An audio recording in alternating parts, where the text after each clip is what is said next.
નમસ્કાર દર્શક મિત્રો, ધી લોકસત્તા શોમાં આપણું સ્વાગત છે। હિન્દ મહાસાગરમાં જાણે કે પાવર ગેમ ચાલી રહ્યો હોય તેવું ચર્ચાઈ રહ્યું છે, કારણ કે વડાપ્રધાન નરેન્દ્ર મોદી અને મોરિશિયસના પીએમ પ્રવીણ કુમાર જુગનાથે આના અગાઉ મોરિશિયસના અગાલેગા ટાપુ ખાતે 3 કિલોમીટરનો રનવે અને સેન્ટ જેમ્સ જેટી સહિતના 6 જેટલા પ્રોજેક્ટોનું ઉદ્ઘાટન કર્યું હતું। આના ઉપયોગથી ભારત સમુદ્રમાં પોતાની શક્તિ, ગૌરવ અને વર્ચસ્વ વધારવા માટે કરી શકશે। અહીંયાથી ભારત અને મોરિશિયસ એ પશ્ચિમ હિન્દ મહાસાગરમાં ચીનના સૈન્ય જહાજો, સબમરીન પર સંયુક્ત રીતે નજર રાખી શકશે।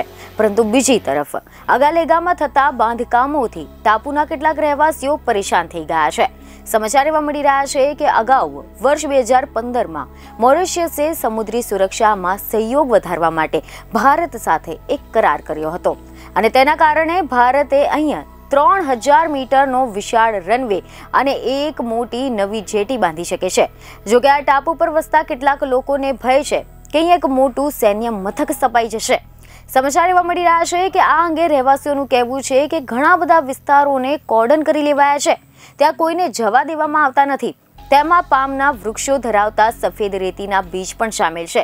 એવી અટકળો ચાલી રહી છે કે લા ફ્રોર્ચે આખું ગામ ભારતીય બાંધકામમાં ઘેરાઈ જશે અને ત્યાંના વસતા 10 જેટલા પરિવારોને ત્યાંથી કાઢી મૂકવામાં આવશે। ગામની આસપાસ બાંધકામ પણ પૂરું થઈ ગયું છે। સ્થાનિકોને ભય છે કે અગાલેગાની કહાની પણ ચાગોસ ટાપુ જેવી થઈ જશે। તમે જણાવી દઈએ કે અગાલેગાના ઘણા બધા રહેવાસીઓને અહીંયાથી 2000 કિલોમીટર દૂર આવેલા ચાગોસ ટાપુઓ પરથી યુકેની સરકાર દ્વારા હાંકી કાઢવામાં આવ્યા હતા।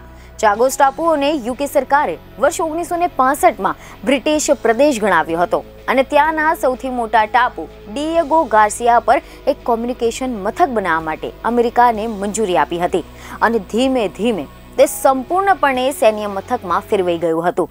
જો કે અગાલેગાના પર સૈન્ય મથક છે તેવી પણ વાત મોરિશિયસે નકારી કાઢી હતી। તમે જણાવ્યું કે હજુ તો ઘણો બધો વિસ્તાર નેશનલ પોલિસીના નિયંત્રણમાં છે। જો કે તેમણે એવું સ્વીકાર કર્યો છે કે નવી સુવિધાઓના મેન્ટેનન્સ અને કામગીરીમાં ભારતને મદદ કરી રહ્યા છે અને ભારતના ખર્ચે જ તેનું નિર્માણ થઈ રહ્યું છે। મોરિશિયસ અને ભારત સરકારે જણાવ્યું કે સમુદ્રી અને હવાઈ પરિવહન એવી રીતે તૈયાર કરાયું છે કે જેના થકી ટાપુના રહેવાસીઓને ફાયદો થાય અને તેઓ ગરીબીમાંથી બહાર નીકળી શકે। પરંતુ સ્થાનિક લોકોનું કહેવું છે કે આવું કંઈ જ થયું નથી। હજુ પણ મોરિશિયસના મુખ્ય ટાપુઓ પર દર વર્ષે 4 જહાજ જેટલા આવે છે અને પેસેન્જર ફ્લાઇટ પણ શરૂ કરવામાં આવી નથી। મહત્વનું છે કે ભારત કે પછી મોરિશિયસ આ બંનેમાંથી કોઈએ પણ 2015ના સમજૂતી પત્રને જાહેર કર્યો નથી। તેથી તેમની ભવિષ્યની યોજનાઓ વિશે કોઈ પણ જાણકારી સામે આવી નથી। તેથી લોકોમાં અવિશ્વાસ વધી ગયો છે। બીજને ખબરો સાથે ફરી મળીશું। ધન્યવાદ।